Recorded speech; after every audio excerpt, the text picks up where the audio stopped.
It's time to work on the cute owl cloche on our Pumpkins and Potions quilt.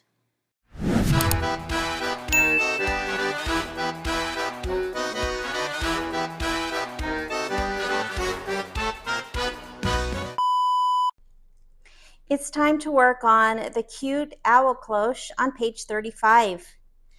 I have the background fabric and the fabric for the applique, all backed with the fusible interfacing, batting, and then I am using a piece of the clear vinyl. If you are not using any type of a cutting machine to cut your pieces out, I cut mine on a ScanNCut, you will have small square pieces for these fabrics. Let's get started on this cute owl cloche. For the owl cloche, I need to bring in the background quilting and the embroidery files. I can go to the merge stitch file icon. You would open and you would navigate to where your files are. However, an easier way is to just open the file that you keep all of your embroidery files in. I will open the quilting bundle file, and this takes the 6x6 Halloween 9 block by block, and I will find the 6x6 and drag it and drop it into the hoop. Now I will go back to the embroidery files folder, and I need the owl cloche. I will drag and drop that into the hoop. Again, as I have in past blocks, I am going to remove steps 2 and 3 of the background quilting. These are totally optional steps. Again, you can run all 5. The 5 steps of the background quilting are the placement for the batting. That is a step that I need. The second step is the tack down of the batting. I cut my batting to size, so this is a step I do not need. However, if you cut your batting larger, you will need this step to tack down and then trim around. The third step is the placement for the background fabric. That is just 1/4 of an inch beyond the batting, and our fabric is much larger, and so while you can run this just to make sure that you place your fabric over that line, it is really not needed because our fabric is so much larger. Then the 4th step is the tack down of the background fabric, and that is a step that is needed, and then the background quilting. So I am going to select step 2, hold my shift key down, select step 3, and hit delete on my keyboard. That leaves me with 3 steps for the quilting. One is the placement of the batting. The second is the tack down of the background fabric, and then the quilting. Again, these are optional, and you can choose to run all 5 steps. If you would rather skip the steps but leave them in your design, you would just skip those right at your machine. Now I need to go to File, Save Stitch File As, and name my block. I am going to put it into the Combined Files folder. Anytime I make changes or merge files together, I will add them to my Combined Files folder, and I will save, and then I will add that to my USB and take it to my machine. I will go to Embroidery, the USB, and my Combined Files folder. And I will scroll down to find the owl. I've been so excited about this block. I love it. I will set and choose embroidery. Now again, I am going to move the design up and to the left. I'm moving it to the left because remember I'm using a 7 by 12 inch hoop, but in my machine settings it's 8 by 12. And I'm moving it all the way up to save on stabilizer. You can see right here, this is the last block that I did. and it ends at about the top of the hoop. And so that just helps me save on stabilizer. Of course, that's not something that you have to do. You can cut your stabilizer to fit your hoop every single time, but that's just how I've always embroidered. So I will come back and I will go to layout. I could just move it with my finger, but if you want it exactly, I will go to move. I will use the arrow. I will go all the way to the top and then all the way to the left. Again, all the way to the left that I can, so that this compensates for the fact that I have an 8x12 in my machine settings, but I'm actually using a 7x12. So let's get this cute owl stitched.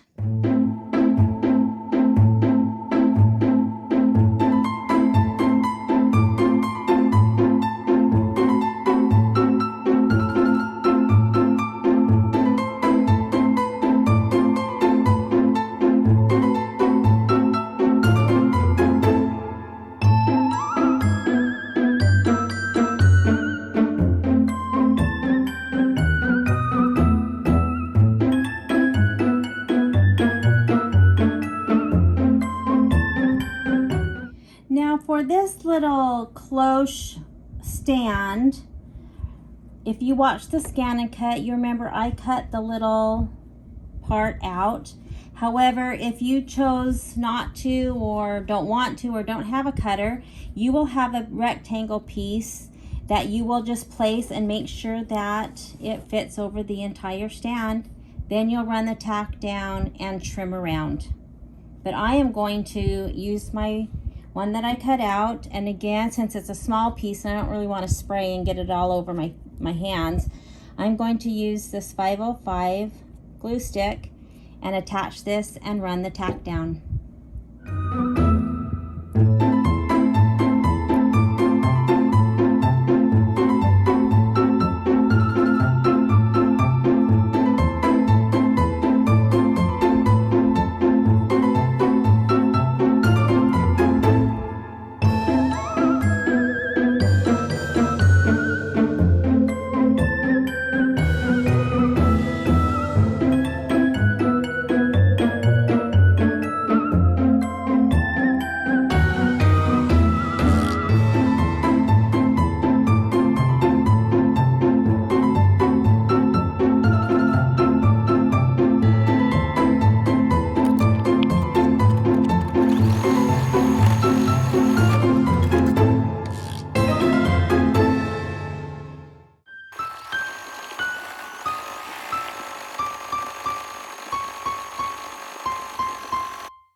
So it's getting ready to stitch the outer eyes and then the two little nostrils on the beak.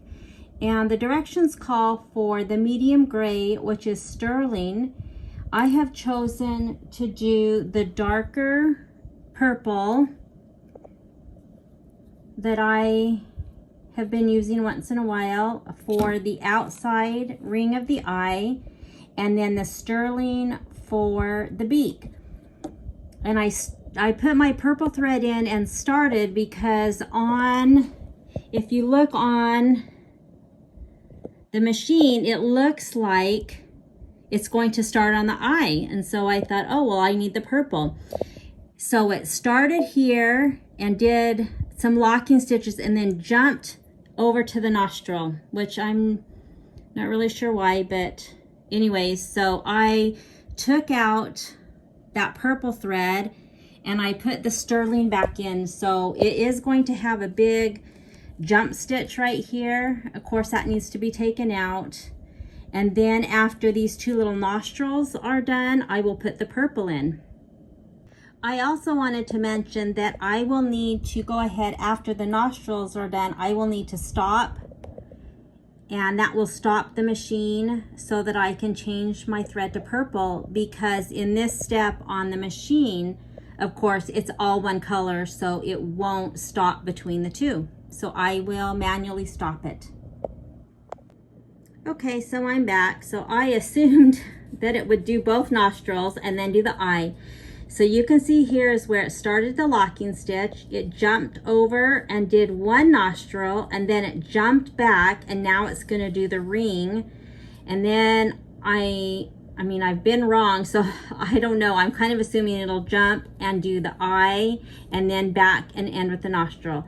So I stopped my machine. I'm going to back up a few stitches because, you know, I missed, because I wasn't expecting it to jump back to the eye. So I will change to my purple and stitch the eye out, and I will come back if it does something different, but I'm hoping that it will do this outline. It will go to the outline of this eye, so I don't have to keep changing back and forth, and then the nostril, but we'll see. And also, before I start that outer ring, I went ahead and cut those jump stitches. And this is why I like to usually get to this part of the screen where it has the forward and backwards, for exactly this reason.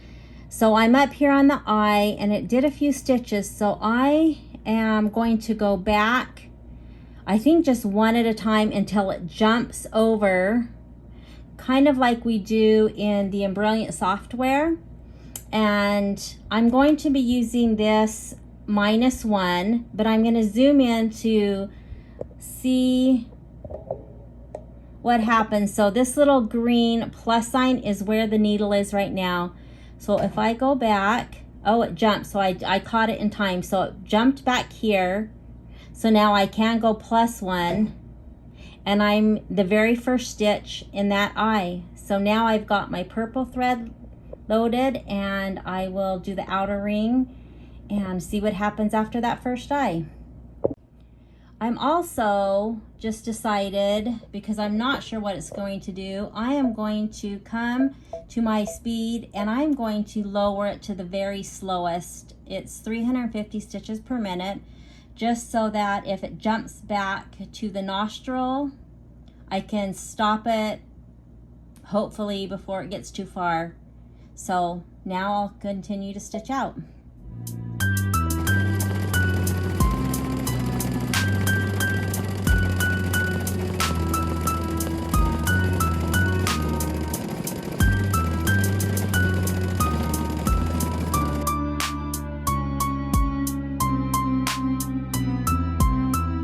So if anyone wants to do the same thing that I did and change the eye colors and not the beak color, which in hindsight I probably should have just done the little nostrils purple. I don't think it would have mattered. So it started over here with a locking stitch and then jumped to the beak. So even though it looks like it's starting over here, if you're going to do it like I did, put in the thread for the beak color, and then you can just trim that big long jump stitch. So then it did the beak, then it jumped back over, and I stopped it, changed colors. It did this entire outline. Then, like I was hoping and thought it might, it jumped and did the outline of this eye, so I was able to leave the purple in.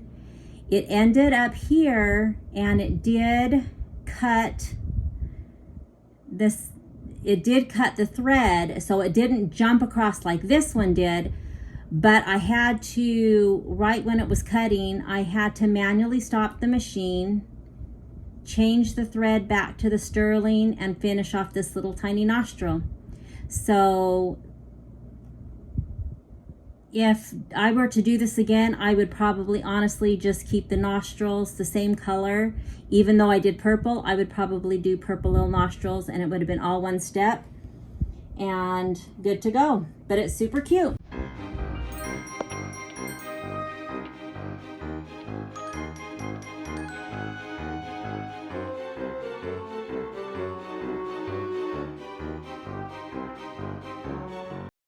Now it's done the placement line for the cloche, and that is where we put the vinyl over to make the cute glass cloche.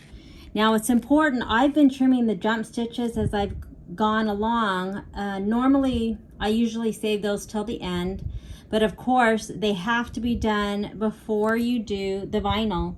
So if you've come to this step and haven't done any of the jump stitches, you need to do them now, because we're going to put this vinyl on top and everything will be enclosed.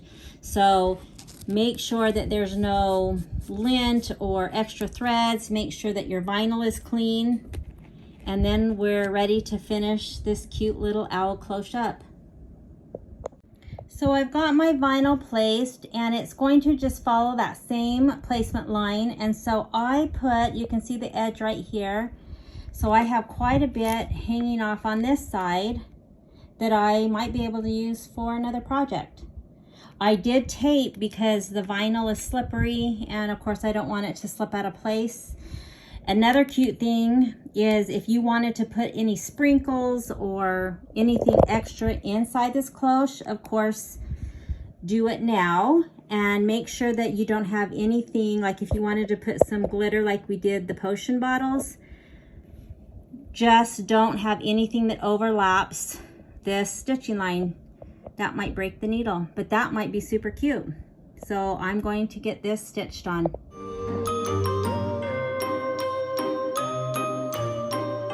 So now I will go use my curved straight scissors and cut around about 1/8 of an inch or so around the outside black stitching. This will be a raw edge applique, which means that there will be no other stitching over the edge of the vinyl.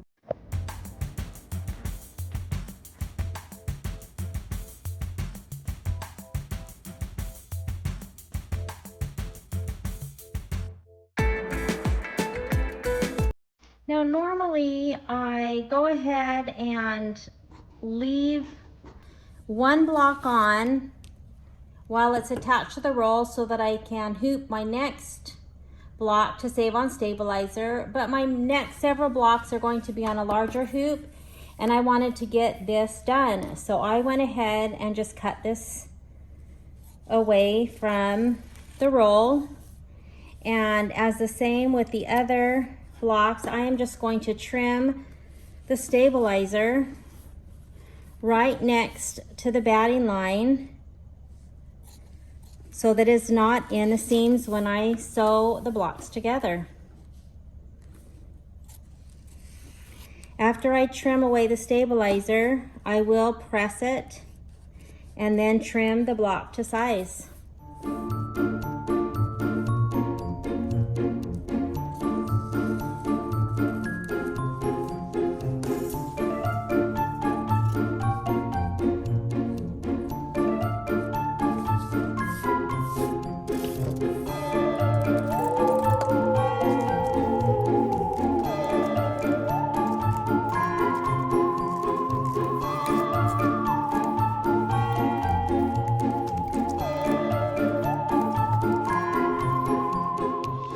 And remember, like the bottles, the potion bottles, if you iron it, there might be some condensation inside the vinyl, and that's the heat, and that will go away.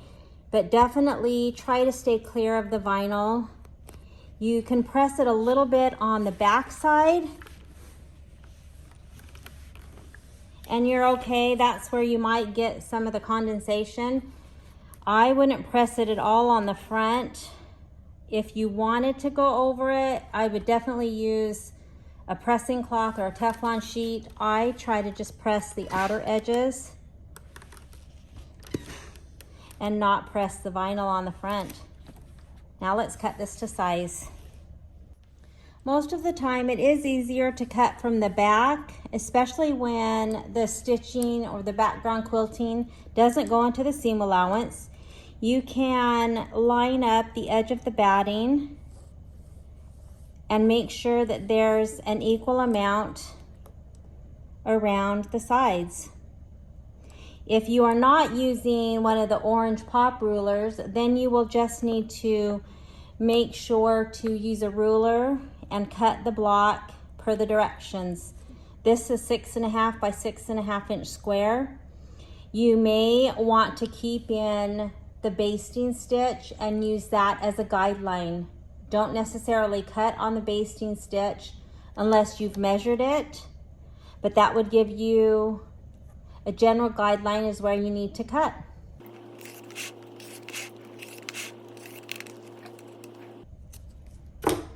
And you can see that because I have cut the stabilizer all the way to the batting, that when I sew this 1/4 of an inch seam to the next block, there will not be excess batting in the seam and it will lessen the bulk.